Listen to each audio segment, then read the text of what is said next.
the visionary entrepreneur behind this nearly $2 billion company, TripAdvisor. Here is another inspiring business story to help you kickstart that one dream idea you've always had.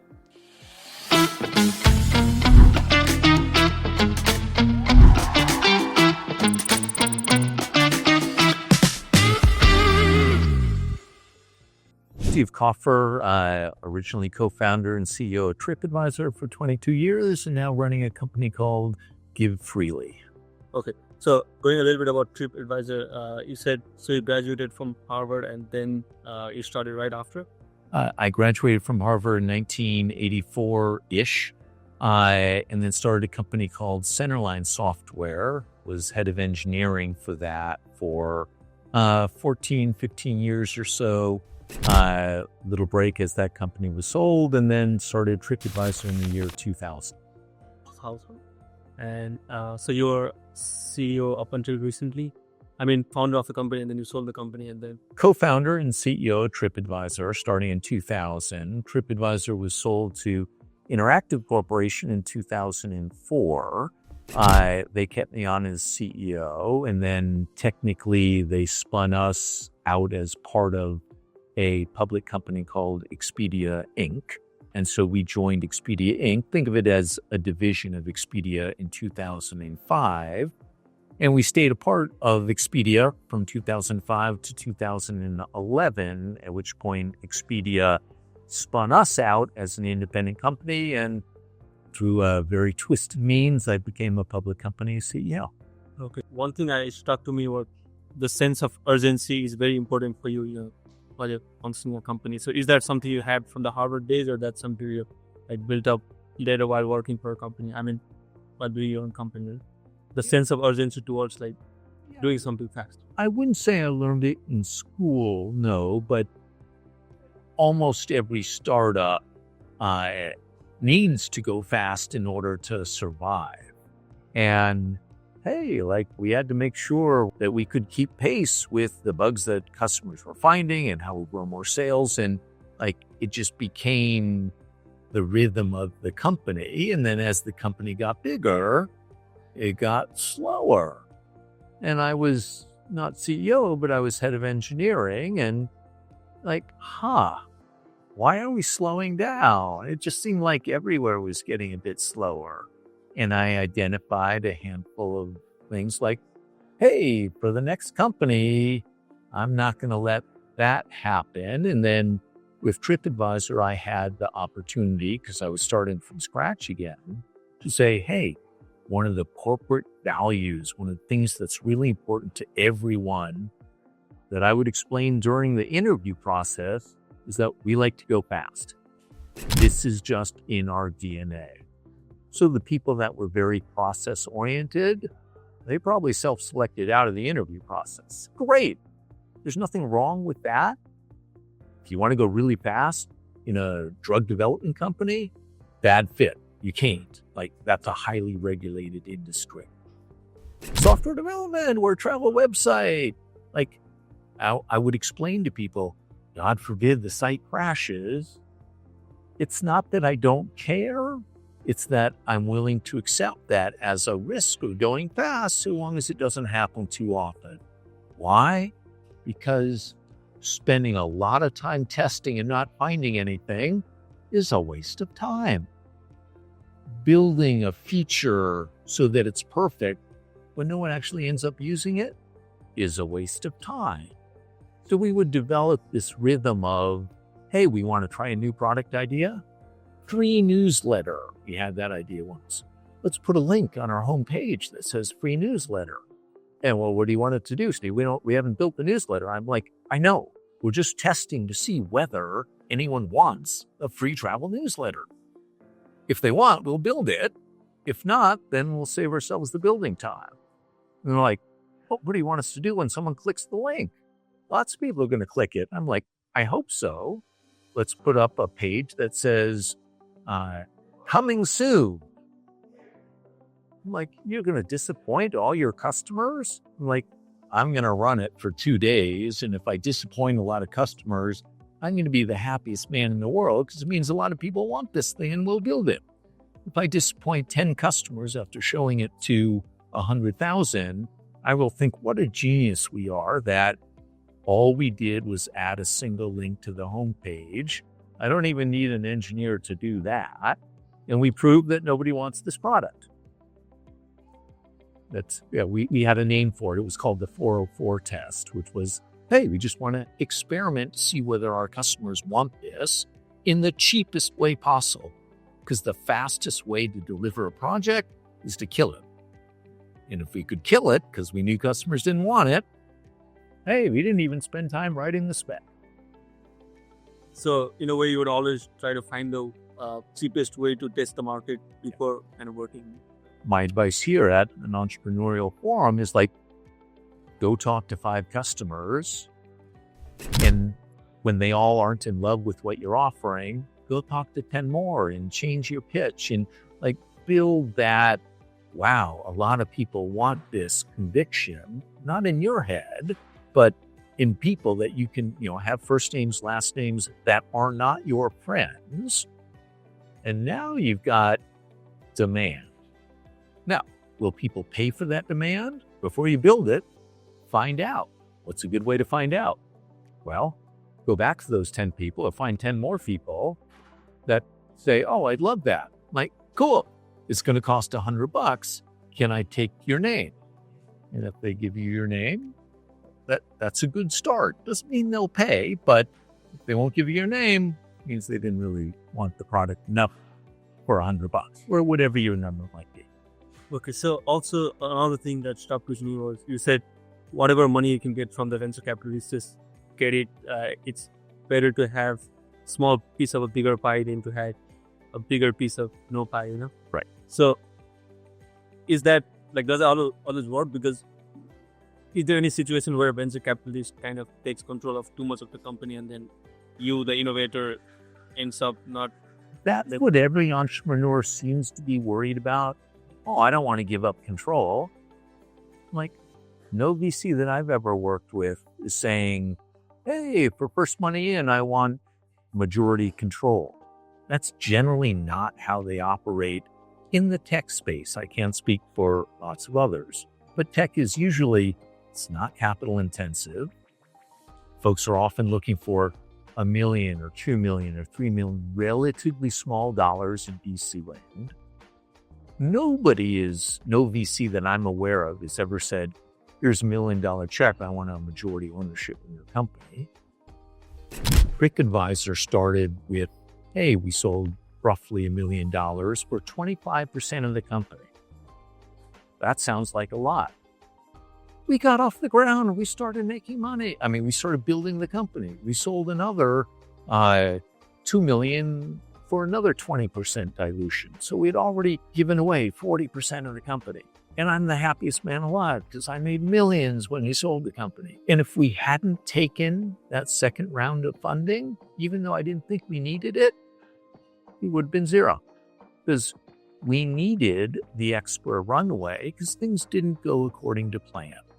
So if a VC, hey, you got an idea, you've got a little traction, VC wants to spend a bit of money and say, look, I'd like to own a majority of the percentage. Here's $1 million check. Walk away. It's just not someone I want to do business with. But $1 million for 25% of the company? Oh, that's not what everyone else is getting. Much better valuation. Look, if you can get a better valuation, great. If that's the valuation you're offered, take it and move on because you have way bigger challenges down the road. And the reason all startups go out of business is they run out of money. Not because all the ideas are bad, but they ran out of money before they could pivot or find the right channel, get the right combo. And that's why my comment, take as much money as you can. Obviously, it's wrong in the extreme, but I mean, I advised another company and I convinced them to double the amount that they were going to take because they had the funds available. The VC wanted to put more money at work. Valuation was fine. They weren't giving away control. And everything's a risk. So I stand by the You're much happier with a smaller piece of the bigger pie than going out of business. Yeah, and I think that helped you allow into the first money from the venture capitalist to kind of keep continuing with the business, even though you didn't do business for about a year, you said? For the first, when you didn't have like... Yes, for the first 2 years, we had no revenue. Well, that's a problem for a business. We were trying to get revenue. It just didn't work. And so we needed to use that savings, that extra money, to fund our pivot. And it obviously worked out, but it would not have had we not taken the second round, which was more than I thought we needed. So pivoting to the new company that you're working, Give Freely, can you say a little bit about that? And what's that trying to? I mean, it's a for-profit company, right? It's for-profit. It's for-profit. I call it a for-profit that never intends to make a penny, because it's mission-driven from my perspective. Amazon Smile was a great program that Amazon had. They gave 0.5% of what all the Amazon Smile members bought to the charity of their choice, and it was doing $100 million in revenue. Wow. They closed it down. They got greedy. And now I want to go replicate that, not with just Amazon, but with 10,000 stores, using a Chrome browser extension called Give Freely. You install it once. You don't pay any attention. Forget my name. I don't care. I'm not building a brand here. I just need you to install it. And then when you're shopping at Staples or Best Buy or Bloomingdale's, I might have a coupon for you, in which case I'll pop up and say, hey, you want to apply a coupon? It might work. Like, coupon is your savings. That'd be great if it works. Whether I have a coupon or not, before you check out, I'll say, would you like 2.6% to go to whatever charity you selected? And there's 1 million to choose from. So, hey, the user gets the dialog box that they were not expecting. I'm buying ink for my printer. I'm on Staples. It pops up and says, hey, would you like 2.6% to go to MS Society, a charity I support? I'm like, yeah, sure. I click yes. Bingo. If I buy the ink, which I'm about to, 2.6% of the $80 in ink goes to charity. It's a tiny bit. Didn't cost me anything. And if I can get 10 million people to use this, I can generate $100 million in annual donations to a wide variety of charities. And that's why I get $100 million a year, every year, from people that it's not coming out of their pocket. They're just shopping and buying what they would otherwise buy. And the store is paying for it. So just to clarify, let's say I get a discount coupon code of 10%, right? I get that discount off of the printer, and not that 2.6% is not a single penny from me. It's all from the business. You get the 10% off right there, and then you're paying less on your credit card. Now, there's an additional 2.6%. It varies per store, but an additional 2% going to the charity. If the coupons don't work, or there aren't any coupons, most of the stores I don't have a coupon for, it's still 2% or 7% or 1%, whatever the numbers, going to the charity when you buy something. So it's pretty much, there is just absolutely no reason a user wouldn't say, cool, maybe I save some money sometime with the coupon, which they find for me automatically. I don't have to look. And a lot of my shopping generates a small donation to a charity. What's wrong with that? Answer, nothing. I just have to get, distribution is my challenge. I need everyone to download it, and I need everyone to tell their friends and announce it on social media and do whatever else I can figure out how to do to spread the word. Makes sense. So you're right now completely invested in Give Freely? I am full-time in Give Freely. It's self-funded. As I say, I never want to make a profit. I want, a legacy to be having given away all this money to charity. I have 3 great engineers in South America on contract working for me. I have a fantastic co-founder, CTO in Boston, and a great guy running product out of New York for me, and a couple of other consultants. So I'm a startup. I'm a tiny little company that's tried a bunch of things. We built the product. building the product is not usually the bottleneck to a company's success. It's your sales, your cost-effective sales and distribution strategy. And we knew that was going to be the case with Give Freely. And so now I'm trying to find what the best distribution mechanism is. And now I can scale it to millions of users.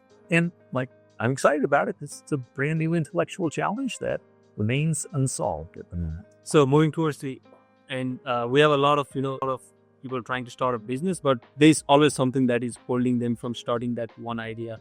And do you have anything for them? He said it so that they can be inspired to start on whatever idea they have. Well, there tends to be different challenges for different individuals, of course. The most common thing I hear is I have a full-time job. I want to start this other thing, but I don't know if I should quit my job or not. And my answer is usually, tell me how many hours you're putting into this. And they'll say, maybe 5 or 10 hours a week. I'm like, why only 5 or 10? Oh, well, I'm busy. Well, you're working your full-time job at 40 hours a week, right? Right. Okay. So that leaves way more than 5 hours a week to work on this side project. What's holding you back? And, I watch them struggle with the real answers. They watch TV, they watch sports, they hang out with friends, they go to movies, they work out at the gym. They do all these other perfectly normal, that's how you live your life things. And I say, what of those things are you ready to sacrifice? Because your new job is not going to be 40 hours a week. It's going to be 50 to 60 hours a week. Let me map that out for you. That's 11 hours, 5 days a week, plus maybe some weekend times. Or 10 hours a day, 6 days a week. And you can slice it any way you want. But if you can't find 45 or 50 hours now, you're not cut out to be an entrepreneur. You have to believe in your idea so much that you're willing to sacrifice all of your sports watching. I don't care what you say. You have to go find something to sacrifice. And when I was in my 20s, I was not going to sacrifice my dating life. That was more important.